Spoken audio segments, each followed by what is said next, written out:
뭐 내용을 좀 뜯어봤는데 역시나 이번도 잘못 짚은 것 같다라는 게 일단 저뿐만 아니라 최근에 만났던 반도체 전문가들의 공통적인 의견이었습니다. 절대 현혹되어서는 안 되는 루머가 있다. 근데 주도권이 하드웨어 파워에서 소프트웨어 파워로 완전히 넘어갔구나라는 거죠. 아예 디램이 아닌 것에 대한 포트폴리오를 빨리 늘려놔야 되는 어떤 지상 과제가 있긴 합니다.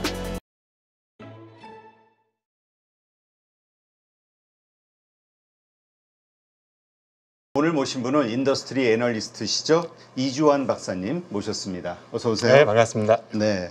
자, 오늘 모시고 첫 번째 나눌 주제는 결국 모건 스탠리 얘기일 것 같아요. 지금 이게 시중에 아주 큰 논란을 불러일으키고 그쵸. 있는데 일단 SK 하이닉스에 대해서도 매도 리포트가 나왔고 그 다음에 이 반도체, AI 반도체와 관련해서도 피크아웃 이야기가 좀 나왔거든요. 이와 관련해서 어떻게 생각하시는지 먼저 한번 좀 평을 해주시죠. 솔직하게 얘기해도 되는 거죠? 네, 그럼요. 일단 모건 스탠리는 3년 전에도 비슷한 보고서 윈터 이즈 카밍을 내서 주가 시장에 굉장히 큰 영향을 미쳤던 적이 있는데 결과적으로 그때도 잘못 짚었었죠. 그래서 모건 스탠리가 불과 한 2~3개월 후에 그 반성문을 올렸습니다. 본인들이 예측이 잘못됐다라고. 그랬어요? 근데 그걸 이제 대부분 그렇잖아요. 뭔가 방송에 사고 칠 때는 다 기억했다가 이거 잘못된 겁니다라고 오류 정정은 되게 조그맣게 나오다 보니까 처음에 잘못된 정보에 대해서는 기억이 굉장히 강하게 나는데 본인들이 이거 잘못된 거였습니다라고 사과하는 거에 대해서는 기억을 하나도 못 하거든요. 이제 모건 스탠리가 그런 상황이었던 거고요. 그래서 모건 스탠리는 뭐 여러 가지 수요 둔화 등등 얘기를 하면서 가격 하락을 예측하면서 실제 굉장히 안 좋아질 거다라고 얘기한 게 언제냐면 2021년 8월 달에 보고서 나왔고 보고서 때문에 2개월 동안 하이닉스 주가, 삼성전자 주가가 폭락을 했었죠. 그러니까 주가 폭락을 근데 마친 게 아니라 본인들 보고서를 내서 폭락시킨 거거든요. 근데 그러다 보니까 국내 증권사들도 약간 동해가 뇌화부동이 돼가지고 그 전까지 좋다고 얘기하던 모든 리포트들이 다 부정적인 리포트로 싹 다 바뀌었었어요. 그 2개월 동안에. 근데 10월쯤에 아마도 뭐 딱 그날부터 전기라고 할 수 없지만 제가 이제 방송에 나가서 논리적으로 반박을 하고 정면으로 반박을 한 적이 있었고요. 그렇게 하고 나서 바로 다음 날부터 주가가 삼성전자, SK하이닉스 주가 반등하기 시작해서 12월 말까지 50%가 상승을 했고 실적은 3분기 실적, 4분기 실적, 그 다음에 1분기, 2분기 실적까지 굉장히 좋은 실적이 나왔습니다. 그 얘기는 보고서에서 말했던 윈터 이즈 커밍이라는 거는 전혀 잘못된, 틀렸던 예측이다라는 게 판명이 된 거고요. 실제로 그럼 시장이 꺾이기 시작한 건 언제냐? 2022년 3분기부터 안 좋아지기 시작했습니다. 가격이 하락하면서. 근데 우리가 보통 이해하셔야 될 게 그러면 굉장히 미리 맞춘 게 아니냐. 그렇죠. 거의 1년 반 전에 맞췄으니까. 근데 반도체 사이클이 전반적으로 4년 정도 사이클이고요. 그중에서 업 사이클이 1년 반, 다운 사이클이 2년 반이거든요. 1년 반밖에 안 되는 짧은 사이클인데 1년 반이 틀렸다는 얘기는 거꾸로 말했다는 얘기인 거예요. 그러니까 1년 반이 지나면 당연히 다운 사이클 간다고 이미 다 알고 있는 거야. 시장에서도 본인들 누구나 다 알고 있는 거고 얘기할 필요도 없는. 근데 한창 호황기일 때 다운 사이클이다, 뭐 불안이라 얘기했다는 거는 완전히 잘못 분석을 했다는 얘기인 거고. 그래서 결과적으로 10월부터 이제 주가 반등 시작하면서 한 몇 주 있다가 모건 스탠리에서 다시 리포트를 올렸습니다. 본인들의 예측이 잘못됐다, 너무 과하게 봤다라고 하고 반성문을 쓰고 그후부터 국내 주식 증권사에서 모든 리포트들이 다 수정 보고서를 했죠. 다 좋게 바뀌었던 상황이 있었고 그래서 그때 이후로 제가 사실은 모건 스탠리의 보고서에 대해서는 신뢰를 좀 하지 않고 있어서 저는 사실 그다지 받아들이지 않는 입장인데 이번에도 좀 비슷한 상황이 벌어진 것 같아서 뭐 내용을 좀 뜯어봤는데 역시나 이번도 잘못 짚은 것 같다라는 게 일단 저뿐만 아니라 최근에 만났던 반도체 전문가들의 공통적인 의견이었습니다. 그렇군요.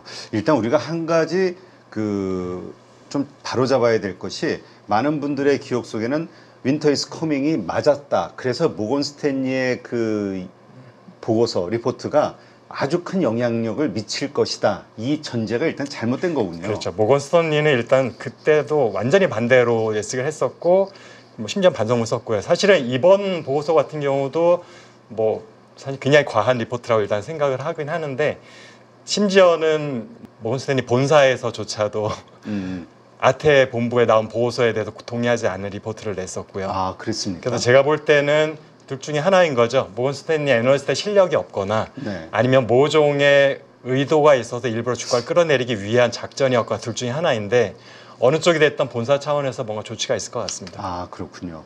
사실 지금 뭐 금감원에서, 거래소에서도 그렇고 금감원에서도 그렇고 매도 리포트 나오기 바로 전날 보통 때보다 한 3배 이상의 매도가 나와서 그렇죠. 좀 지금 의심을 받고 있는 것 같긴 해요. 그래서 그 뭐 조사를 하겠다 이런 얘기가 나오고 있는데 우리는 설마 외국계에서 이런 일이 있겠냐. 일단 외국계라고 하면 한 수 접어주는 게 있는데 일단은 그 전제부터가 좀 잘못된 거였군요. 맞았었다. 윈터 이즈 커밍이. 그렇죠. 그건 일단 잘못된 거고 이번 것만 다시 이제 또 쪼개놓고 보면은 아직 조사가 끝나지 않았기 때문에 뭐라고 우리가 단정적으로 얘기하는 어려워서 뭐 사실상 그 매도하고는 전혀 상관이 없었다라고 결론이 나게 될 수도 있거든요. 그렇죠. 그럴 경우에는 2번 연속 다 잘못 맞췄다. 분석이 틀렸다는 얘기밖에 안 돼서 그렇다면 이번에 그렇게 그 피크아웃, 그다음에 SK 하이닉스, 뭐 반도체도 그렇고요. 피크아웃에 대한 이야기를 하게 된 그 근거는 뭡니까? 지금 반도체 사실은 전반적으로 썩 좋지는 않은 상황이에요. 수요로 보면은 네. 단지 HBM 쪽에 AI 붐을 타고 굉장히 빠르게 매출이 증가하고 근데 HBM 워낙 또 고마진 제품이다 보니까 지난 우리가 2분기 실적 보셨잖아요. 네. 그 기여도가 굉장히 큰 거야. 매출 기여도는 10%밖에 안 되는데 이익 기여도만 50% 이렇게 돼 버리니까 그 HBM에 대한 기대가 이제 계속될 거다라는 것으로 주가가 많이 올랐던 거고 그런데 사실은 이제 모건 스탠리 보고서에서는 내년쯤 되면은 공급광이 될 거다 HBM이 네. 가격이 하락하면 이제 거기에 대한 수요가 이제 많이 위축될 건데 그렇게 되면은 HBM을 만들려고 확장했던 공장들 다시 범용 DRAM으로 돌릴 거다. 그래서 범용 DRAM이 연쇄적으로 공급광이 일어나서 전체적으로 다 가격이 폭락을 하고 실적이 나빠질 거다라는 게 주장인데요. 네. 일단은 HBM 전용 팹을 다시 일반적인 뭐 서버용이나 모바일 DRAM으로 바꾸는 건 간단한 일이 아닙니다. 아, 몇 달 동안 라인을 세워야 되고요. 그렇죠. 많은 돈을 투자해 장비를 새로 사야 되고요. 물론 모든 장비를 교체하는 건 아니지만 네. 유틸리티 라인은 그대로 사용할 수 있지만 공정 자체가 많이 틀린 부분이 있기 때문에 완전히 한 최소한 6개월 공장을 완전히 세워놓고 장비 교체하고 돈 들여서 장비 사야 되고 기존에 안 쓰게 된 건 다 팔든지 창고에 처박아야 되고 그리고 나서 다시 또 라인 셋업하고 다시 램프업 하려면은 그 팹을 거의 1년 가까이 죽여야 되거든요. 아, 그래요. 매출이 아예 발생하지 않는. 그래서 그 간단한 문제가 아니어서 HBM 전용으로 만들었던 팹을 다시 이쪽으로 전용하는 건 쉽지 않다. 단순히 수요가 좋지 않다면 가동률을 조정하겠죠. 네. 인풋 웨이퍼 양을 줄인다든지 이 정도 선일 것 같고 그럼 그런 공급 과잉이 바로 내년에 올 것이냐 이 부분이 사실은 먼저 궁금증인데 지금 AI 시장에 대한서는 찬반 논란이 많습니다. 그렇죠. 긍정론자도 있고 부정론자도 있고. 그러니까 이건 미국에서도 논란이 벌어지고 있는 맞습니다. 주제이기 때문에 그러니까 더 헷갈리는 거예요. 근데 이 부분에 대해서 저도 이제 최근에 방송하다 보니까 굉장히 다양한 분들하고 만나서 방송 전에 사실은 이야기 토크들을 많이 하는데 그렇죠. 그 시간은 서로 갖고 있는 정보 알짜 정보들 교환하는 시간이고 서로 못 맞췄던 퍼즐을 맞추는 과정이거든요. 방송에서는 되게 정제된 얘기만 하는 거고요. 어디 보면 방송 전후가 진짜 굉장히 좋은 저의 입장에서 보면 자리들인데 이제 그런 시간을 토론하면서 얻은 정보들 그래 다른 분들의 비유 같은 것도 종합해 보면 100%는 아니지만 상당 부분이 저와 비슷한 공감대 네. 갖고 계신 게 올해하고 내년까지는 HBM 수요는 견고하다. 그래서 삼성전자, SK하이닉스가 내년 말까지는 HBM 완판됐다라는 자신감을 가질 수 있었던 근거가 되기도 하고요. 그러면 왜 올해 내년까지는 HBM 수요가 견고할 거라 보느냐? 지금 대부분 HBM 수요의 전반적인 그 최종 고객은 누구냐면 빅테크 기업들이잖아요. 네. 플랫폼을 운영하고 있는 제조업들이 아니라 근데 그들이 지금 하고 있는 것들은 새로운 기존에 갖고 있었던 데이터 센터 양을 뭐 2배, 3배 늘리기 위해서 투자하는 것이 아니고 이미 보유하고 있었던 일반 서버 네. 데이터 센터들을 AI 기반 서버의 데이터 센터로 전환하는 수요들이거든요. 그러다 보니까 전체 총량이 늘지는 않을 거예요. 캐파가 전환되는 거죠. 그러다 보면 지금 갖고 있는 이미 캐파가 굉장히 많아서 정확하게는 기업마다 이제 목표치는 틀릴 수 있지만 현재 총 보유하고 있는 데이터 센터 캐파의 최소한 50%에서 60% 전환이 될 때까지는 칩을 계속 구매할 거다. 엔비디아 칩이 됐든 어디 칩이 됐든 그래서 AI 투자가 될 수밖에 없고 올해와 내년에 KPX 계획 목표치를 보더라도 비슷한 그런 궤를 일단 보여주고 있어서요. 그래서 내년까지 HBM 수요, 엔비디아 칩에 대한 수요는 견고하다라고 보는 거고요. 그럼 왜 내년까지만 얘기를 하고 후년 얘기를 안 하느냐? 그러니까 우리가 보통 주가는 6개월 선반영 한다니까 뭐 내년까지는 좋겠지만 어쨌든 끝이 보인다면 지금서부터 뭐 팔아야 되는 거 아니냐 아니면 뭐 그 감안해가지고 저 하락할 거를 대비해야 되는 거 아니냐 이런 얘기가 나오는 거죠. 맞습니다. 근데 내년 이후에서는 저도 그렇고 많은 분들이 그 이후에 대해서는 좋다 나쁘다라고 결론 내리기는 어렵다. 현재로서는 반반이다. 왜냐하면은 전환 수요가 끝나면 그 다음부터는 확장 수요거든요. 확장 수요부터는 보수적으로 갈 수밖에 없어요. 네. 이제 여기 투자한 것들에 대해서 AI 기반의 데이터 센터에서 자기들이 비즈니스 모델을 만들어서 돈을 만들 수 있느냐, 수익을 창출할 수 있느냐 여부가 이제 관건이 되는 건데 현재 나와 있는 비즈니스 모델로서는 딱히 매력이 있는 것들이 보이지 않는다. 그래서 전환 수요는 무조건 갑니다. 이건 생존을 위한 수요거든요. 네. 그러니까 경쟁자들이 하니까 안 할 수가 없어서 이 수요는 무조건 갈아서 내년 말까지는 견고하다고 보는 건데 HBM에 대한 수요가 그러면 일단 어느 정도 목표했던 전환이 끝났다. 네. 그러면은 그 다음부터는 확장인데 여기에 대해서는 말씀하신 대로 수요에 대한 퀘스천이 붙어 있는 상태. AI 시장에 대한. 그렇기 때문에 그 다음에는 새로운 정말 폭발적인 매력적인 수요가 발굴이 된다면 지속 성장 AI 시장이 그렇지 않다면 정체.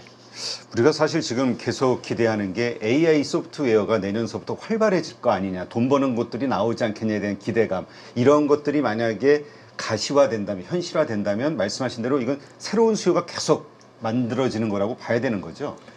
어떻게 보면은 이제 이게 제가 이제 조금 더 지난번에 한번 말씀드리긴 했는데 메모리 반도체 사이클을 이끌어가는 이제 파동들을 생각해 보면 첫 번째가 IBM PC 대중화가 컴퓨터 대중화가 됐던 그 사이클이었고 두 번째는 애플에서 나왔던 스마트폰이 두 번째 웨이브를 이끌었고 세 번째가 2017년부터 시작된 데이터 센터 붐인데 어떻게 보면 AI가 그럼 네 번째 웨이브가 돼주면 좋은데 네. 지금도 제가 방금 전에 말씀드렸지만 이거는 기존에 있던 데이터 센터를 교체 전환해가는 과정이다. 그 얘기는 세 번째 웨이브의 제살깎기 뭐 제로섬 게임인 거죠. 그래서 네 번째 새로운 수요 웨이브라기보다는 3.5세대 정도. 그래서 데이터 센터의 버전 2 정도라고 저는 보고 있거든요. 네. 그러다 보니까 이게 완전히 새로운 시장을 이끌어가는 수요라 보기 조금 애매한 부분이 있다. AI에는 그러다 보니까 조금 더 보수적으로 먼 미래는 보수적으로 접근할 수밖에 없다라는 한계가 있습니다. 기존의 거 플러스 새로운 것들이 계속 증가한다 이렇게만 볼 수 없고 구 데이터 센터들이 AI 데이터 센터로 전환되는 이제 이러한 과정들 이것이 이제 같이 있을 것이다. 그러니까 기존 수요에 전혀 영향을 미치지 않고 새로 발생해야 신규 수요인데 앞에 수요들은 그런 수요들이었거든요. 근데 지금은 조금 AI 수요는 그런 성격의 절반밖에 안 들어 있어서 그런 면에 있어서는 앞에 새로운 물결의 만큼의 위력은 없을 수도 있다라는 의견입니다. 네. 그렇다면 지금 말씀하신 대로라면 우리가 지금 사실 미리 반도체 피크아웃에 대해서 고민하거나 뭐 진짜 걱정하면서 매도할 이유가 없는데 어쨌건 이제 그 모건 스탠리의 리포트로 인해서 이제 촉발이 되기는 했죠. 그리고 많은 사람들의 착시 현상으로 지난번에도 맞았기 때문에 이번에도 정확할 수 있다라는 그 어떤 공포감이 더 플러스가 됐는데 근데 이게 그냥 우리가 아무리 이렇게 이야기한다 해도 외국인들이 SK 하이닉스나 삼성전자에 대해서 정말 무식하게 지금 매도를 하고 있잖아요. 그러니까 이게 더 맞을 거야 이런 어떤 생각을 하게 될 수밖에 없거든요.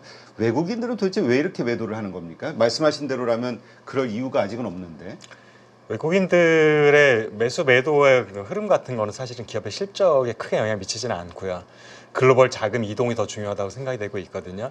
어떻게 보면 지금 외국인들의 주식시장의 투자에 대한 그 강도를 좌우하는 거는 미국 금리하고 한미 환율이라고 저는 보고 있거든요. 네. 결국 그거에 따라서 돈이 한국에서 미국으로 갈 거냐, 미국에서 한국으로 올 거냐가 결국엔 주식시장에 매수 세력으로 들어올 거냐, 매도 세력으로 접근할 거냐가 될 거고요. 그 다음에 또 한국은행의 이제 금리 정책에 따라서 한국으로 들어오더라도 이 돈이 증시로 갈 거냐, 채권으로 갈 거냐 결정이 되거든요. 네. 이제 그러다 보니까 이게 현재로서는 그 중간점에서 뭔가 결정을 내리기 어려운 전환점에 서 있잖아요. 네. 글로벌 큰 손들이 거기다 이제 IT 붐이 한 차례 일단은 웨이브가 끝나는 시점 조종 단계에 와 있다 보니까 여기서 새롭게 포트폴리오를 이제 조종해야 될 때 IT 쪽에 특히 한국 주식 시장에 대한 비중 거기서도 특히 반도체주에 대한 비중을 어떻게 할까 지금 재조정하는 레벨을 단계에 와 있다고 생각이 되고 있고 그래서 요 기간 동안에 일단 현금 보유를 해야 되겠죠. 다음 투자 포트폴리오 완성될 때까지는. 그래서 아마도 자금을 다시 현금화하는 작업이 있었을 거라고 생각이 되고 있고 그 다음에 이후에 그럼 다시 돈이 매수세로 한국으로 올지 아예 빠져나가거나 다른 시장으로 갈지에 대한 부분은 초반에 말씀드렸지만 미국 금리 인하의 속도하고 환율이 중요할 것 같아서 만약에 환율이 생각컨대 미국의 금리가 빠르게 내려가면 원하는 강세가 될 가능성이 높잖아요. 네. 올해 경상 수지 뭐 흑자 폭도 굉장히 커질 거라고 생각이 되고 반도체 기업들 대부분 수출 기업이다 보니까 달러는 계속해서 유입이 되고 있는 상황이어서 그렇죠. 그러니까 달러에 대한 수요보다는 공급이 좀 풍부해지는 여건이 마련되긴 했어요. 그러다 보면 이제 환율이 내려가는 것이 맞는데 이제 그런 것들이 방향성이 잡히게 되면은 한국 주식 시장에 대한 매력이 높아지고 포트폴리오 비중이 높아지는 효과가 있을 것 같습니다. 그래서 아직까지는 뭐 당장은 기업에 대한 의구심보다는 글로벌 자금 운용에 대한 포트폴리오 재조정의 시간이 아닐까라고 생각을 하고 있습니다. 네. 그다음에 사실은 피크아웃에 대한 부분이 이제 또 다른 어나더 스토리인데 네. 지금 결국에는 모건 스테인은 피크아웃에 대한 우려에 대한 것이 기폭제인 거잖아요. 그렇죠. 근데 피크아웃은 당연히 오죠. 그러니까 제가 한 가지 우리가 반도체 주식을 투자하는 분들한테 꼭 말씀드리고 싶은 게 절대 현혹되어서는 안 되는 루머가 있다. 슈퍼사이클과 대세 상승이다. 슈퍼사이클 저도 좀 여러 차례 이야기를 했는데 의외로 많은 분들이 슈퍼사이클에 대한 기대들이 크긴 해요. 슈퍼사이클이라는 거는 원자재나 조선, 해운이나 건설 쪽에 해당하는 말이고요. IT 산업에는 슈퍼사이클이라는 건 애초에 존재한 적도 없고 하지도 않습니다. 이유가 있나요?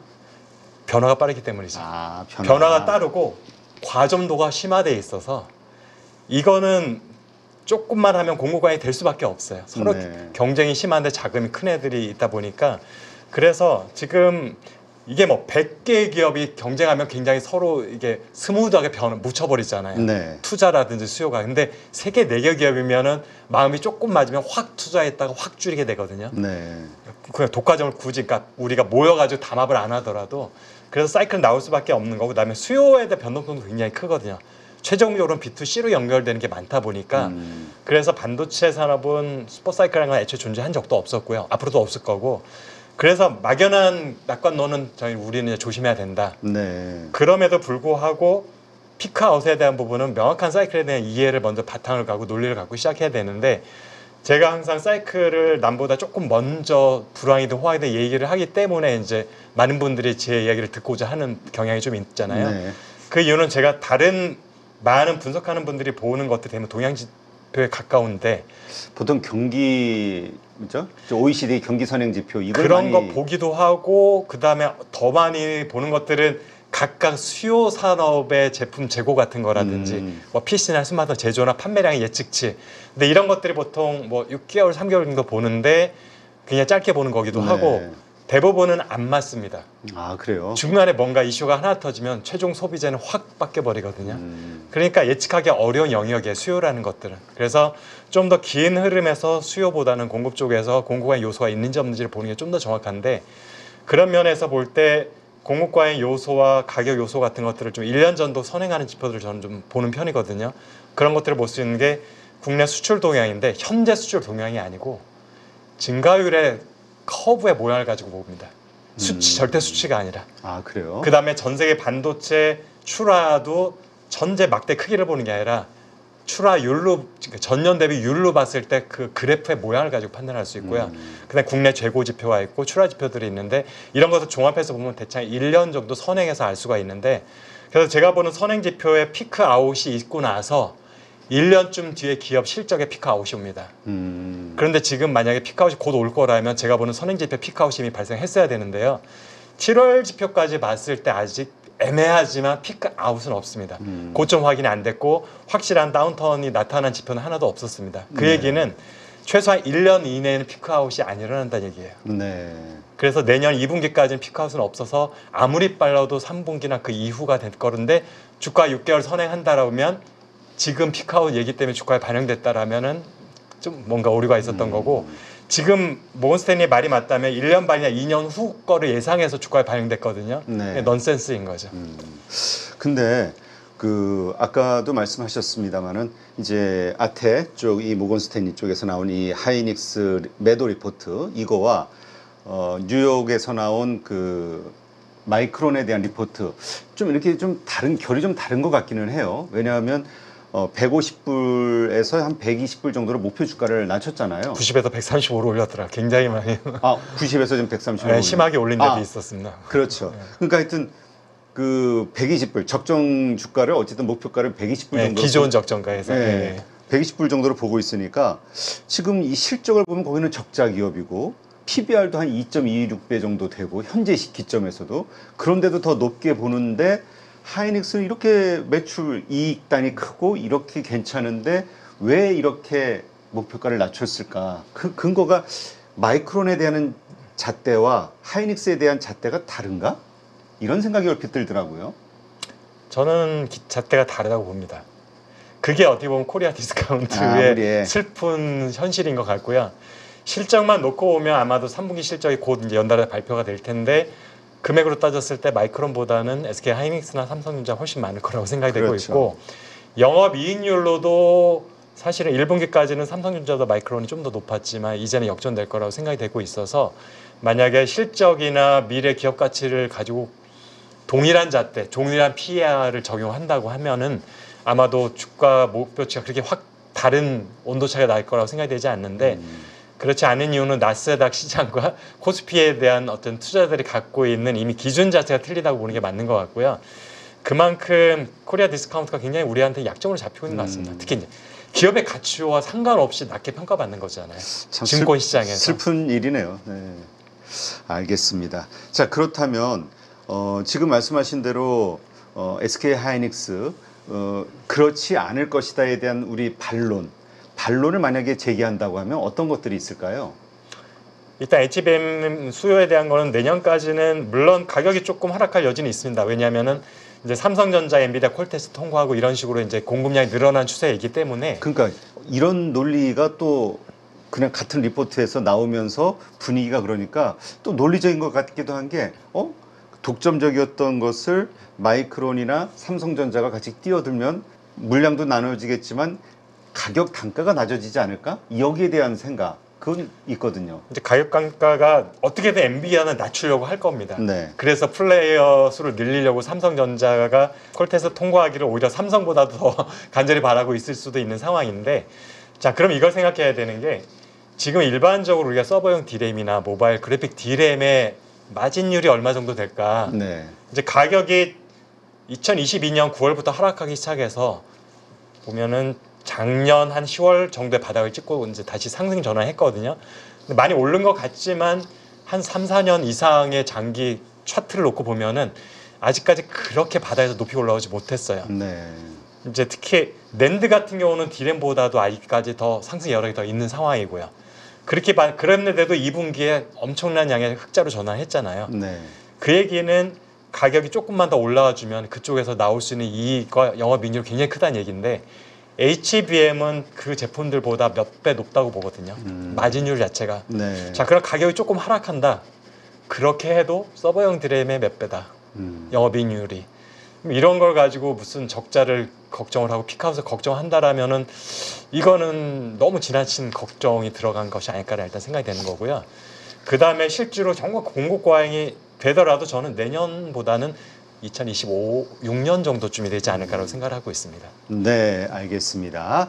네, 이러한 의견도 한번 좀 잘 참고하시면서 반도체주 삼성전자, SK 하이닉스 투자하시는 분들 결정하시는데 판단하시는데 참고가 되셨으면 좋겠네요. 자, 지금 갑자기 퀄컴에서 인텔을 인수하겠다라는 뉴스들이 나와서 지금 시장이 깜짝 놀라고 있는데요.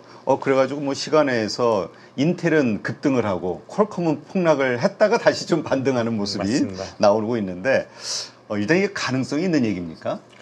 일단은 가능성 여부를 떠나서 진위 여부를 떠나서 이런 루머가 돌았다는 것 자체가 일단 쇼킹했기 때문에 네. 투자자들 사이에서는 굉장히 이게 큰일로 받아들여지는 것 같고요. 왜냐하면은 퀄컴과 인텔은 퀄컴은 이제 비메모리 팹리스 분야에서 네. 인텔은 IDM 분야에서 사실은 굉장히 독보적인 이력이 상당히 오랫동안 최근에는 뭐 엔비디아가 치고 올라오고 그다음에 TSMC가 치고 올라오면서 상당히 많은 변화가 있긴 했지만 그 전까지 굉장히 긴 기간 동안을 각 분야에서 강력한 경쟁력을 가진 1위 기업들이었기 때문에 이 양사 간의 합병이라는 건 상상도 할 수 없었던 네. 거거든요. 그런데 이 양사 간의 합병 얘기 그것도 심지어는 인텔이 인수되는 구조의 어떤 그런 구성의 합병이라는 것들은 굉장히 충격적으로 다가올 수밖에 없었고요.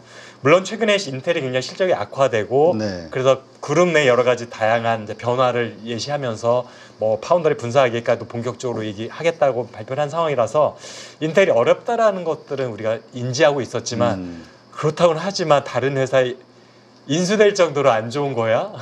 이런 것도 굉장히 충격적이었죠. 다른 기업에서 봤을 때는 이제 먹잇감으로 보이는 거잖아요. 굉장히 만만하게 보이는. 만만하게 보이고. 근데 이게 어떻게 보면은 인텔이 시가총액이 그만큼 낮아졌다는 얘기기도 해요. 그렇죠. 한때 거의 3천억 불 가까이 나갔다 지금 1,000억 불도 안 되는 상황이라고 제가 최근에 봤던 것 같은데 이제 그러다 보니까 옛날에는 돈 주고 살 수 없는 기업이었었는데 조금 돈 주고 약간 땡기면 살 수 있겠나라는 기업이 된 거고, 야, 뭐 사모펀트라 주고 손자 잡으면 이 정도 대금 마련할 수 있겠는데 정도로 굉장히 쪼그라들었다는 얘기인 거예요.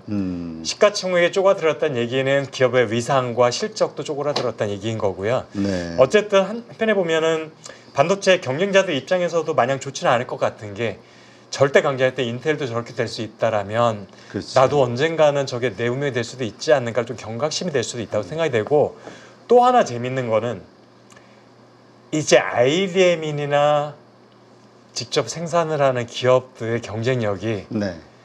비메모리나 팹리스한테 보다 약해졌다구나. 이제는 소프트웨어 파워가 훨씬 더 중요해진 시대가 됐다라는 전환점을 알리는 시점인 것 같습니다. 아, 그러네요. 진짜 그런 면에서. 인텔이 퀄컴을 인수하기로 했다고 하면 좀 다른 얘기인데, 퀄컴이 인텔이 인수한다고 한 얘기는 주도권이, 지금 엔비디아도 팹리스잖아요. 그렇죠. 소프트웨어 회사. AMD도 팹리스잖아요.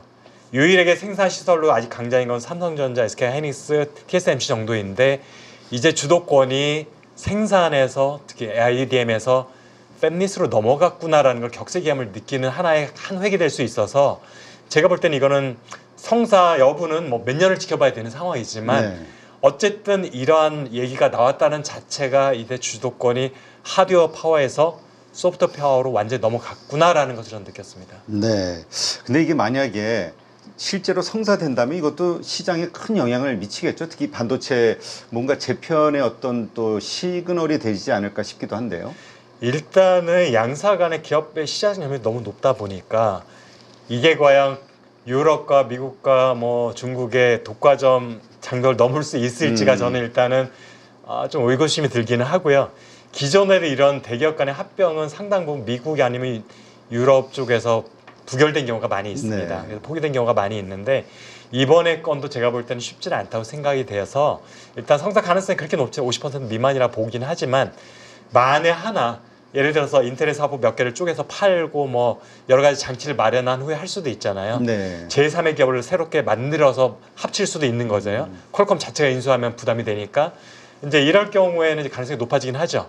그렇게 됐을 경우에는 시장에 미치는 영향을 보면은 방금 말씀드렸던 굉장히 강력한 소프트웨어 파워를 갖고 있는 기업과 하드웨어 파워를 갖고 있는 기업이 하나가 합쳐지는 거니까, 그렇죠.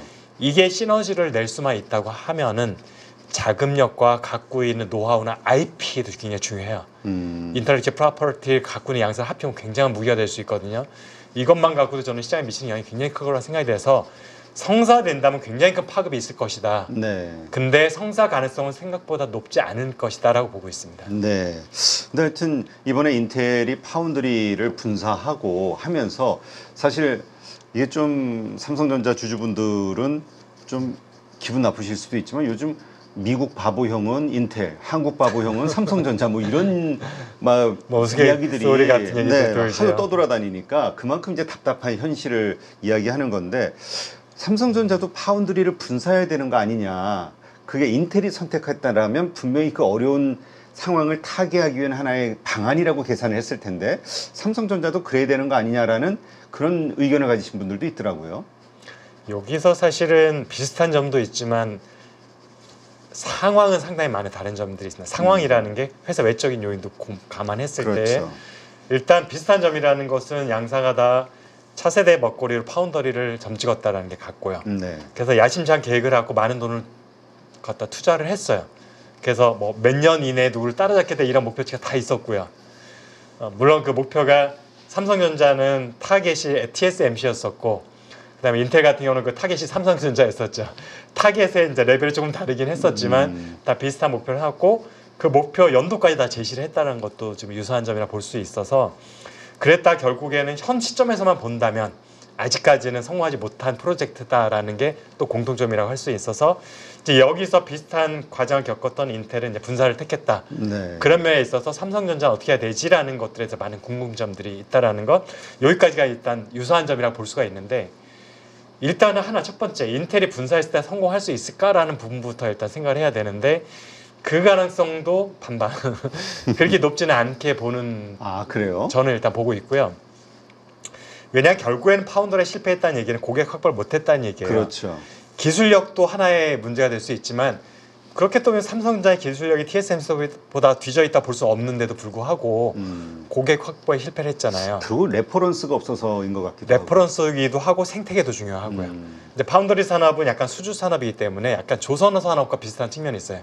조선 건설과 비슷한 측면이 있다 보니까 또 하나는 레퍼런스, 또 하나는 이제 기존에 갖고 있는 생태계. 네. 얘가 과연 일정을 맞출 수 있을 거냐. 아, 그 다음에 수율이 원하는 만큼 높은 수준을 달성할 수 있을 거냐, 지속 가능할 거냐, 이런 것. 나를 위한 조선 같으면 도크를 빼놓을 수 있을 것이냐, 그다음 반도체 같으면 그 팹을 빼놓을 수 있을 것이냐, 나만을 위해서.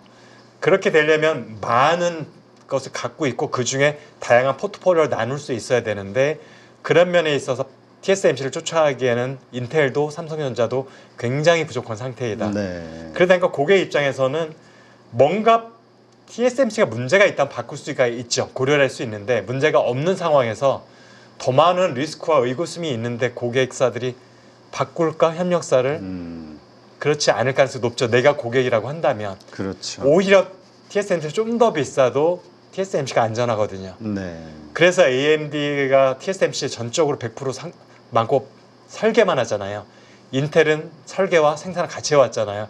경쟁력이 최근 한 5년 동안 굉장히 잘 벌어진 이유는 생산을 누가 했느냐의 차이도 크거든요. 그렇죠. 설계 이슈도 있지만 결국에는 생산을 TSMC가 했냐 인텔이 직접 했느냐의 차이가 컸어요. 그래서 TSMC의 생산력을 신뢰하고 100% 믿겼던 AMD가 훨씬 승승장구를 했던 거라서 네. 그런 면을 봤을 때 고객들이 과연 내가 직접 생산하는 걸 유리하다고 생각할 것이냐, 그런 면에서 TSMC 대신에 인텔이나 삼성전자 파운더에 내가 맡길까 쉽게. 물량이 넘쳐나는데 TSMC가 도저히 안 되는 넘어오는 물량이 조금 있을 수는 있어요. 네. 그 물량만큼이 삼성전자에서 올 수 있는 물량인데 그것도 인텔하고 싸워야 돼요. 글로벌 파운더리하고도 나눠야 되고 네. UMC하고도 나눠야 되는 상황인 거죠. 그런 면에 있어도 쉽지 않다. 이런 것이 그러면 분사를 한다고 해결될 것이냐? 그건 아니잖아요. 분사를 했을 때 삼성전자한테 유리한 하나의 포인트는 뭐냐 하면 삼성전자는 IDM이기 때문에 네. 경쟁 관계에 있기도 하니까 어떻게 고객의 정보가 혹시라도 이게 메모리 사업으로 넘어갈 거에 대한 우려 하나가 네. 분사하게 되면 좀 희석된다는데 사실상 그 우려 때문에 삼성전자한테 안 맡겼을까? 그 확률, 그 가능성은 그렇게 높지 않다고 저는 보고 그래요? 있습니다. 그 가능성이 상당히 그거는 크다고 보는 분들도 있긴 한데. 핑계를 대는 거예요. 아. 삼성전자 그렇게 구해야 되는데 물량을 주지 않는데 뭔가 핑계를 대야 되는데 너네 실력이 안 되잖아.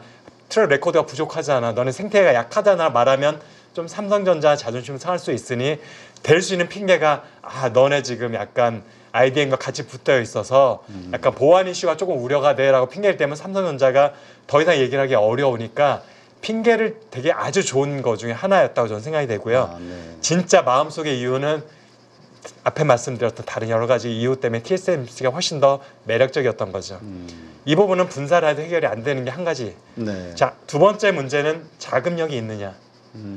이제 지금은 삼성전자에서 다른 데서 벌어진 자금 갖다 투자를 할 수 있었어요. 그렇죠. 고급 인력을 외국에서 스카우트 할 수도 있었는데 팹을 지을 수 있었는데 이게 이제 분사가 되는 순간은 그렇게 되면 문제가 생기죠. 그렇죠. 독립해서 할 수가 없죠. 공정거래 위반이 되기 때문에 그러면은 현재 적자 기업 파트인 파운더리가 독자적으로 돈 번 걸로 설비 투자할 수 있느냐? 이게 여기서부터 문제가 되죠. 그러면 삼성전자의 우산이 없는 상태에서 고급 인력을 데려올 수 있을까? 이것도 두 번째 문제가 되죠. 근데 인텔은 어떻게 되느냐? 비슷한 문제를 안고 있지만 정부의 비호가 있습니다. 미국 정부에서 도와주니까. 독립해서 거기서도 어차피 파운더리는 적자이기 때문에 설비 투자할 수 없는데 정부의 보조금을 받아서 할 수 있어요. 네. 그 차이가 굉장히 크고 그 다음에 물량을 몰아주기를 할 수 있죠. 어쨌든 노골적이지 않은 정부의 입김하에 미국에 굉장히 많은 팹리스 기업들이 있잖아요. 그렇죠. 팹리스는 미국, 중국, 대만에 다 있다고 보시면 돼요. 다른 나라는 굉장히 미비한 상황이라 상당 부분 미국에 있으니까 50%는 미국 기업이니까 여기서 한 가지 이제 우리가 브로드컴을 미국 기업이다라는 착각을 많이 하는 분들이 있어서 브로드컴이 시장 점유율이 16% 17% 되는데 이거는 중국계 기업입니다. 그래요? 싱가포르 기업이고요. 어떻게 보면은 중국, 대만, 싱가포르, 홍콩을 묶어가지고 하나의 범중화권이라 본다면 중계라고 분류하는 게 맞고요. 본사가 미국에 있다 우리가 미국 기업을 착각을 하는데 어쨌든 싱가포르 기업이 인수 합병을 해서 가져가 버린 거예요. 네. 실제로 CEO도 다 중국계가 CEO를 하고 있고요. 그래서 어쨌든 그걸 빼더라도 50%는 미국 기업입니다. 네. 페미니스트 기업 중에서. 그렇게 봤을 때 물감 몰아주기를 할 수도 있어요. 그래서 설비 투자는 미국 정부가 보조금을 주고 수요 고객은 미국 기업들의 약간 담합 아닌 담합으로 물감을 몰아줄 수 있다면 인텔 쪽은 그런 든든한 우군을 확보할 수 있는데 삼성전자는 우군 없이 순수 혼자심으로 그걸 극복해내는 시장이 돼버리는 거죠. 그러다 보니까 분사도 그렇게 쉬운 일은 아니라고 저는 생각합니다. 네, 그렇군요. 아, 이게 참 문제네요. 참 이게 그렇다면 삼성전자도 지금 어쨌건 인텔도 저렇게 어려워하는 상황이라면 삼성전자도 이제 그 지난번에 인력들 좀 철수를 시켰잖아요. 네. 이제 뭔가 좀 전략이 바뀔까요? 지난번까지는 2030년까지 TSMC와 맞먹는 어떤 그런 강력한 어떤 목표를 설정했는데 이제 전략에 좀 변화가 있어야 되겠죠? 있어야 된다고 저는 생각이 되고 있고요. 어차피 실현 가능성은 이미 멀어졌다고 보고 있기 때문에 그런데 계속 지금도 그 목표를 고수를 한다면 무리수로 계속 둘 수밖에 없어요. 네. 실무자들은. 그러다 보니까 중간 관리자나 중간에 임원들이 계속 도전적인 목표를 세우고 도전적인 계속 단계를 겪어갈 수밖에 없는데 후발주자 입장에서는 어느 정도 도전 정신이 필요하긴 하지만 그 도전했던 거를 제가 볼 때 여지까지 한 4, 5년 동안은 다 실패했거든요. 네. 오히려 한 스텝씩 차분차분 갔던 것보다 더 늦어졌다고 저는 생각을 합니다. 이 시점에서 과감하게 탑 매니지먼트 차원에서 그 2030년 목표 자체를 없애버리고 차분차분히 한 스텝씩 따라가자라는 목표를 바꿔주는 것이 저는 맞다고 보고요. 그다음에 파운더리를 육성하는 것이 저는 틀린 방향이라고 생각하지는 않아요. 단지 너무 서두르지 않았으면 좋겠다. TSMC를 단기간 내에 따라잡겠다라는 것 자체가 너무 그렇죠. 무리다. 조금씩 좁혀가자라는 게 저는 맞다고 보고 그래서 TSMC보다 앞선 기술 도입하는 것보다는 그 부분에 있어서 고객들은 오히려 더 위험하다고 생각하고 리스크를 느끼는 거예요. 우리는 맨날 뭐 2나노 세계 최초 뭐 이런 얘기를 하는데 그거보다는 그 단계 전 단계에서라도 일단은 수율의 안정화라든가 이런 것이 더 우선이다. 맞습니다. 특히 파운더리는 수주 산업이다 보니까 누가 더 최신 기술을 썼냐가 중요하진 않아요. 내가 원하는 돈의 납기의 물량을 줄 수 있느냐, 그 다음에 그게 얼마만큼 내가 믿고 맡길 수 있느냐 훨씬 더 중요하거든요. 그래서 TSMC가 4나노 할 때 삼성전자는 3나노에 게이트 올어라운드를 먼저 도입을 했는데 네. 고객은 그게 중요한 게 아니었어요. 훨씬 더 중요했던 건 수율이었거든요. 수율. 그래 그런 것들이 이제 D램과 낸드하고는 차이점인 게 D램 낸드에서는 내가 앞서가는 기업이었기 때문에 가능했던 전략인 거고요. 앞서가면서 후발주자가 나 따라와라는 압력을 가했던 건데 TSMC와 지금 삼성전자는 다른 입장이잖아요. 쫓아가는 입장이고 특히 수주 산업의 특성이 완전히 다르기 때문에 안전성이 훨씬 더 중요하기 때문에 그런 부분의 전략도 조금 바뀌어야 된다고 생각해서 TSMC를 따라가는 전략. 따라가면서 TSMC가 어차피 지금 팹이 부족해요. 네. 고객의 수요 니드가 너무 많기 때문에 그 물량을 차근차근 내 것으로 가져오는데 한 번 왔던 고객을 피닝시키는 전략이 중요합니다. 네. 지금 퀄컴도 애플 퀄컴이 대규모 물량을 한번 맡겨봤는데 실망을 해서 물량이 안 오는 거거든요. 심지어는 삼성전자의 모바일 사업부에서도 물량을 많이 주다가 빼는 입장인 거잖아요. 왜냐하면은 AP 자체를 엑시노트를 쓰다가 다시 퀄컴으로 스냅드래곤 가겠다고 하고 있다는 얘기는 그 물량이 삼성 파운더리에서 굉장히 많이 차지하고 있었는데 네. 빠져버리는 거예요. 그러니까 외부의 고객은 고사하고 내부의 고객조차도 잃어가고 있는 상황인 거예요. 신뢰가 그만큼 중요하다. 네. 그래서 제가 삼성전자 입장이라면 일단은 조급한 목표를 없애버리고 오히려 따라가는 전략을 하면서 물량을 차곡차곡 모이기다 한 번 왔던 고객을 절대 뺏기지 않는 피닝 효과 쪽에 더 강화할 수 있는 전략이 좀 중요한 것 같습니다. 네. 자, 그렇다면 SK 하이닉스는 어쨌든 HBM이라는 어떤 그 병기 이거를 통해서 지금 메모리 쪽에서도 그렇고 아주 크게 삼성전자를 앞서 나가고 있는데 그렇다면 하이닉스의 전략은 어떻게 바뀌어야 될까요? 삼성전자하고 SK하이닉스는 일단은 조금 차이점은 있잖아요. 물론 메모리 위주라는 사업인 거는 맞긴 하지만 삼성전자 이미 상당한 규모의 파운더리 사업을 그렇죠. 가지고 있고 그다음에 어떻게 보면 그 내부 고객도 이미 캡티브 마켓이 있잖아요. 자체 수요를 해줄 수 있는 그것이 낸드나 D램 수요도 마찬가지로 삼성전자 모바일 사업부로 많이 가고 있거든요. 네. PC 사업부로도 가고 있고 근데 SK하이닉스는 모든 고객들이 다 이제 외부의 고객들이라는 것이 일단은 차이점이 있기도 하고 파운더리를 좀 해보려고 지금 자회사 두 개를 갖고 있는 상황에 있고 두 개를 이제 합병하기도 했죠. 그래서 하나는 주로 국내 위주, 하나는 중국 위주로 이제 하고 있는데 아직까지 SK 하이닉스가 갖고 있는 애초에 시작했던 파운더리 사업부에 갖고 있는 역량 자체가 레거시 공정을 사용하는 거예요. 어떻게 보면 DB 하이텍에 좀 더 가까운 삼성전자에 보다는. 근데 TSMC는 양쪽을 다 갖고 있는 기업이에요. 레거시에 대한 기술과 팹도 갖고 있고 삼성전자하고 같이 경쟁을 하고 있는 최선단 경쟁에 대한 기술과 팹도 갖고 있어서 그러니까 이게 무서운 기업인 거예요. 3나노부터 뭐 0.1 마이크로까지 모든 걸 다 커버할 수 있는 기업이 TSMC. 그 다음에 그러다 보니까 이미 굉장히 많은 거의 수백 개 이상 1000개 가까운 고객들이 확보를 하고 있는 기업. 그러니까 여기는 불황이 별로 없어요. 이쪽 수요가 좀 약해질 수는 있지만 그러면 이쪽 수요로 팹을 물량을 조정을만 조금 해주면 돼요. 팹은 다 갖고 있고 모든 팹의 가동률이 상당수 이상이 지금 유지가 되고 있어서. 근데 삼성전자 같은 경우는 이쪽 수요가 하나 딱 줄어버리면 공장 하나가 놀아야 되는 상황인 거예요. 다른 대체할 수 있는 다른 수요의 팹은 없고 존재하지가 않고. 근데 SK 하이닉스는 또 다른 게 갖고 있기는 한데 이게 굉장히 저쪽 레거시에 몰려 있다라는 거. 그러다 보니까 지금 삼성전자가 타겟팅하는 것 쪽에는 아예 지금 제품군을 갖고 있지도 않은 상황이어서 지금 파운더리를 SK 하이닉스 입장에서 좀 더 늘리는 게 맞긴 해요. 왜냐하면 메모리 온리 시장이 점차 둔화될 거라는 건 자명하고요. 제가 볼 때 10년 이내에 굉장히 둔화되는 거의 플랫 제로 성장을 하게 되는 지점에 올긴 할 거거든요. 변곡점이. 그 전에 뭔가 메모리가 아닌 사업에 대한 포트폴리오 늘려놓긴 해야 되는데 HBM도 뭔가 조금 수주 산업의 성격을 띠고 약간의 반 패키지 성격을 갖고 있긴 하지만 결국은 메모리, 디램인 거기 때문에 아예 디램이 아닌 것에 대한 포트폴리오를 빨리 늘려놔야 되는 어떤 지상 과제가 있긴 합니다. 그런 면에 있어서 지금 뭐 하나가 파운더리인 거라서 이제는 전략을 레거시 쪽에 집중하면서 이쪽의 경쟁력 확 높여가지고 시장 점유율을 치고 올라가는 전략이 하나가 있고요. 아니면은 점차 이제 새로운 팹을 지으면서 이쪽에는 좀 더 선단 공정 쪽의 팹으로 전환해 나가면서 이쪽까지 확장해 나가는 전략이 하나 있을 수 있거든요. 그래서 이 부분에 있어서 좀 고민을 해야 될 것 같고 그 다음에 하나는 HBM 시장 놓고 보면은 지금 현재는 굉장히 헤게모니를 주고 있잖아요. 네, 그렇죠. 이게 제가 볼 때는 1, 2년은 충분히 갈 수 있다고 보고 있어서 이때 제가 볼 때 많은 돈을 확보를 해놔서 다른 쪽에 투자할 수 있는 여력을 마련하는 데 쓰는 게 좋다고 생각이 되는데 그런데 한 가지 제가 조금 조언을 드린다면 여기서 돈 번 거를 다 HM으로 재투자하지는 말아라. HBM이 내년 말까지 좋지만 그 이후에도 어떻게 될지 모른다. 갑자기 수주 절벽이 올 가능성도 배제할 수는 없다. 그렇기 때문에 지금 많은 돈을 버는 게 맞고요. 올해와 내년 사이에. 근데 그 돈을 다 HM으로 재투자하면 안 된다. 다른 쪽을 위한 투자 재원으로 쓰는 게 맞다고 봅니다. 네.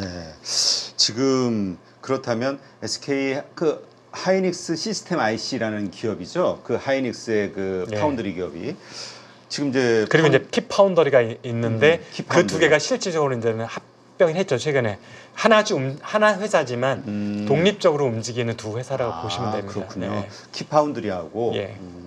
근데 아까 말씀하셨듯이 규모가 그렇게 크지는 않은가 봐요. DB 하이텍하고 뭐 이런 DB 하이텍 같은 경우는 우리가 이제 그 범용 레거시 쪽에서 그 틈새 시장을 공략하고 있다 이 정도로 알고 있는데 이쪽도 그렇다면 규모는 크지 않은 것 같은데요. 지금 레거시 쪽의 파운더리 시장을 놓고 보면은 이제 파운더리 시장도 이제 탑 10까지 리스트가 나오거든요. 근데 DB 하이텍 같은 경우는 아주 실적이 좋을 때 탑 10. 지금은 한 12위권 정도, 여기를 왔다 갔다 하는 기업이고 이제 SK 하이닉스는 이제 그보다도 더 규모가 작은 상황인데 그러면은 우리가 탑 뭐 1, 2라고 하면은 이제 탑 5 정도 얘기를 하게 되면은 TSMC가 있고 삼성전자가 있고 글로벌 파운더리가 있고 UMC가 있고 이제 인텔도 있을 수가 있고 뭐 요 정도가 있고요. 그 다음에 이제 그렇게 크지 않은 기업들이 많이 있는데 그 중에 상당 부분의 중국 기업들이 한 두세 개 정도가 올라가 있습니다. 그래서 상당 부분 레거시 쪽의 파운더리는 중국의 강세라고 보시면 될 것 같고요. 그래서 일단은 SK 하이닉스가 파운더리 쪽에서 레거시 쪽에서 좀 더 확장을 하려면 DB 하이텍과 중국 기업들이 경쟁자가 됩니다. 잠재적인 경쟁자가 될 수 있어서 이쪽 기업들하고 경쟁해야 된다는 구도로 생각하면 될 것 같은데 좀 더 치고 올라가려면 결국에는 선단 공정 쪽도 시작을 해야 되는 거거든요. 그쪽 중에서도 삼성전자는 아주 최선단에 있어요. 3, 4나노, 7나노 미만밖에 없어요. 네네. 그렇게 보면 7나노에서 18나노 정도의 요 중간 정도가 TSMC의 물량을 조금씩 가져올 수 있는 여력이 있는 틈새 시장인데 삼성전자는 아예 안 하니 잘하면 요 시장을 치고 들어갈 수 있는 여력이 있어서 저는 SK 하이닉스가 좀 더 자금력이 DB 하이텍보다 좋잖아요. 그렇죠. 그래서 레거시는 꾸준히 하더라도 이쪽 시장을 노려보는 전략을 저는 어떻게 추천해드리고 싶습니다. 네. 그 말씀은 DB 하이텍에는 또 상당한 경쟁자가 나타난다는 얘기니까 또 압박이 될 수도 있겠네요. 근데 물론 돈과 기술력만 갖고 쉽게 따라갈 수 없는 게 이제 우리 지금 수주 산업이기 때문에 대기업도 쉽지 않다라는 것. 그래서 레퍼런스가 DB 하이텍이 사이즈가 지금은 더 크기도 하지만 전반적인 생태계라든지 트랙 레코드라든지 고객의 수나 이런 것들이 좀 더 유리하기 때문에 SK 하이닉스의 자회사들이 쉽게 올라갈 수는 없다라는 한계점은 있습니다. 우리가 그 삼성전자의 인텔의 이런 케이스를 보더라도 파운드리 쪽은 이게 진짜 자금이 있다고 해서 그리고 내가 다른 쪽에서 사업을 잘하고 있다고 해서 이게 되는 건 아닌 것 같아요. 인텔 파운드리도 지금 탑10 간당간당 붙어 있을까 말까 하는 정도밖에 안 돼요. 그렇군요. 자, 그렇다면 또 하나 걱정이 되는 것이 우리 반도체에 대해서 또 부정적으로 보는 요소 중에 하나가 왜 중국에서의 지금 반도체 그 국산화 그 사업을 추진을 하고 있잖아요. 무섭게 따라오고 있죠. 무섭게 따라가고 있고. 그래서 뭐 얼마 전에 창신에서는 DDR4 나왔다는 이야기도 있었고, 그 다음에 이 파운드리 쪽에서도 말씀하신 그 틈새 이쪽 레거시 쪽을 중국의 뭐 여러 그 반도체 회사들이 너무나 싼 가격으로 다 뽑아내기 때문에 그걸 수출하기 때문에 또 뭐 DB 하이텍이 됐든 이런 파운드리 업체들에게는 안 좋다 이런 이야기도 있고 이 부분에 대해서는 어떻게 보시나요? 그러니까 중국 같은 경우에 일단 무서운 점은 많은 자금이 계속 투입되고 있다는 게 가장 무서운 점이고요. 제가 사실은 어떻게 보면 국내 이제 애널리스트 중에서 중국 반도체 위협을 다 무시할 때 제일 먼저 워닝을 했었던 2017년부터 워닝을 했었던 사람 중에 한 명이고 그때 제가 생각했던 논리는 뭐냐 하면은 결국엔 중국이 2025년까지 투입하려고 했던 자금이 있어요. 180조 원 정도. 당시에 180조 원인데 지금은 점점 늘어나고 있죠. 그렇죠. 추가 펀드가 지금 조성이 되고 있어서 180조 원을 당시에 이제 우리나라에서 삼성전자나 SK 하이닉스가 최신 팹을 구성할 때 들어가는 팹 하나당 비용이 있잖아요. 그때 보면은 월 20만 장 정도 300mm 웨이퍼 기준으로 약간 복층으로 구성하는 것들이 유행이었던 시절에 15조 원이면 20만 장 팹 하나를 지을 수 있었어요. 네. 그렇게 따질 때 180조 원이면 그런 팹을 몇 개 지을 수 있느냐? 10개 이상을 지을 수 있는. 그래서 그것들이 결국 생산 물량 캐파로 환산해주면 2025년 정도 되면 생산 캐파 기준인 거죠. 근데 대부분은 중국 자급자족용이에요. 수출하는 걸 해서 제3시장에 물량으로 나오진 않습니다. 어쨌든 순수한 캐파로 생산 캐파 비율로 하면 중국의 점유율이 최대 맥시멈 18%까지 될 수 있다라는 계산 분석이 나왔습니다. 2017년도. 네. 그러다 보니까 2015년 이후가 되면 최소한 뭐 기술력이나 이런 것들 많이 뒤지죠. 수율이나 이런 거. 그렇지만 어쨌든 생산 캐파 능력만 해도 그냥 큰 무기잖아요. 네, 그렇죠. 그래서 중국 로컬 고객들한테는 중국 정부 압력을 넣어버리면 국산을 할 수밖에 없는 거잖아요. 더 안 좋아도 쓸 수밖에 없잖아요. 뭐 모바일 업체들, 뭐 샤오미나 뭐 이런 오포, 비모 같은 회사들이 그러니까 결국은 그것이 위협이 될 수밖에 없다. 왜냐하면 한국 반도체 업체들도 고객의 상당 부분이 중국인데 그렇죠. 그게 그냥 국산화가 돼버리면 타격이 크거든요. 이걸 대체할 만한 고객을 찾아야 되는데 다른 나라에서 찾는 게 또 쉽게 짧은 시간이 되지는 않다 보니까 그런 면에서 리스크가 된다는 의미였었고요. 그런데 이제 트럼프 행정부와 바이든 행정부가 중국 반도체를 굉장히 견제를 심하게 해주면서 그렇죠. 2025년도 18% 문제 점점 지연되는 상황인 거죠. 그래서 2025년도 28%는 좀 어렵다고 보고 10% 정도는 그래도 가능하지 않을까라고 생각을 하고 있어요. 전 세계 반도체 물량이 생산 캐파 중에. 근데 이것도 이제 가봐야 되는 거고요. 굉장히 좀 규제가 세지고 있기 때문에. 근데 이거는 지금 이제 잘 구분해야 되는 게 제가 지금 계산하는 거는 중국의 이제 생산 캐파 위주로 얘기를 하는 거고 시장 점유율하고는 좀 다른 얘기일 수도 그렇죠. 있는 거고요. 그 다음에 또 중국에서 하는 자랑하고 있는 중국의 시장 점유율이 있어요. 그러니까 중국이 자랑하는 뿐만 아니라 뭐 트렌드포스나 이런 거에도 자, 몇 년도가 되면 중국 국가별 시장 점유율이 뭐 중국이 30몇 프로가 된다라는 리포트들이 나오는데 그거는 또 다른 얘기예요. 그거는 우리가 테라토리 입장에서 시장 점유율이라 중국 기업들의 시장 점유율이 아니라 중국이란 영토 안에서 국적에 상관없이 여기에 삼성전자, 인텔, 뭐 SK 하이닉스 다 있거든요. TSMC, 네. UMC 모든 중국 내에 있는 국적 상관없이 공장에서 나오는 반도체 생산 물량의 캐파 기준 30% 얘기를 하는 겁니다. 이 중에 상당 부분은 다 다국적 기업들의 시장 점유율로 잡히는 거고요. 네. 그런데 그런 면에 있어서의 시장 점유율 30%니까 이거니까 제가 지금 말씀드리는 아마 최대로 잡아도 2025년에 10% 넘기 힘들 것 같다라는 건 중국 로컬 기업들의 생산 캐파인 거고요. 그래서 요건 좀 구분할 필요는 있는 거고요. 어쨌든 어느 쪽이든 우리한테 부정적 영향을 줄 수는 있다라는 것은 맞습니다. 근데 말씀하셨듯이 미국에서 이제 워낙 규제를 가하다 보니까 지금 최근에 나온 것들이 또 뭐 더 추가로 더 규제가 나올 것이다. 지금 최첨단뿐만 아니라 일반 레거시 쪽에서도 이제 규제가 들어갈 것이다라는 이야기들이 돌고 있고, 뭐 ASML 같은 곳에서는 장비 AS를 안 하겠다. 근데 장비 AS를 안 하면 기존에 생산하던 것들도 더 이상 생산을 못하는 그런 일이 있을 수 있다라는, 그래서 상당히 한국에는 지금 우호적인 상황이 펼쳐질 것이다, 이런 이야기도 있던데 이게 맞습니까? 그러니까 지금 중국에 대한 미국의 제재는 뭐 어제 오늘의 일은 아니고 2018년도에 시작된 거고 그 강도가 조금씩 세지고 있는 거라고 보시면 될 것 같고요. 지금 말씀하신 것 같이 이제 얼마 전에 이제 공식적으로 얘기는 했죠. 미국의 압력이 워낙 강했기 때문에 그랬을 것 같긴 하지만 어쨌든 중국에 이미 납품한 EUV뿐만 아니라 DUV 장비들조차도 메인테넌스를 더 이상 해주지 않겠다라는 이제 공식적인 발표. 저는 이게 중요하다고 봐요. 공식적인 어나운스먼트. 여기까지 중국의 장비가 들어왔던 게 다 공식적으로는 못 들어가는 장비들이 들어갔거든요. 비공식적으로는 들어갔다는 얘기인 거고요. 아, 그러면 공식적으로는 안 하지만 비공식적으로는 또 지원해 줄 수 지금 있다. 네덜란드 입장이나 어쨌든 지금 미국 기업의 입장에서 보면은 미국의 눈치 보기 위해서 공식적으로는 하지만 기업한테 중요한 거는 비즈니스예요.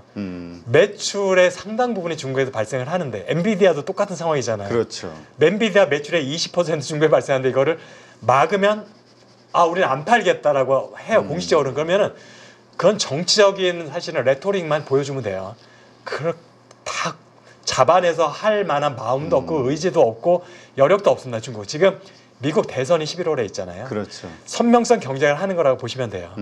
그러면은 기업들은 미국의 뭐 램 리서치나 뭐 AMAT도 똑같아요.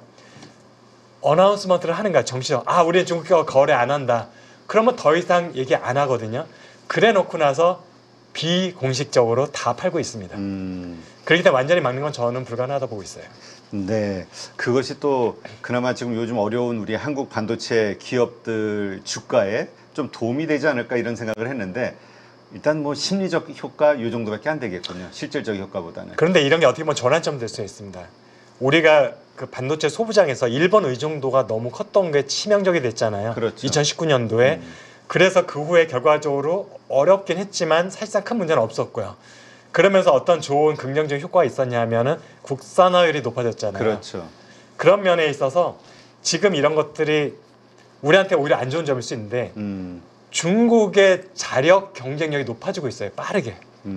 그거는 사실은 아쉬우니까. 장기적으로 보면은 더 큰 위협인 거예요. 네. 그리고 그러면 한국의 입장에서는 이 기회를, 그러니까 위기를 기회로 삼아야 되는 게 중국 의존도를 빠르게 낮춰야 됩니다. 조금이라도 비공식적으로 들어가서 팔리고 있을 때 비공식적으로도 막힐 수 없는 시점이 올 수도 있고, 막히지 않더라도 이미 중국 내 자생적인 능력과 자급자족할 수 있는 능력이 돼버려서 한국의 의존도가 낮아질 수도 있어요. 그 시간이 오기 전에 우리도 중국 의존도를 빠르게 낮춰야 됩니다. 네, 알겠습니다. 네, 하여튼 오늘 전반적으로 여러 이슈들을 한번 점검해봤고요. 반도체주에 투자하시는 분들은 아마 좀 주의 깊이 고민해봐야 될 지점들이 여러 개 있는 것 같습니다. 자, 오늘도 이렇게 좋은 인사이트 함께해 주신 인더스트리 애널리스트시죠, 이주환 박사님 고맙습니다. 네, 감사합니다.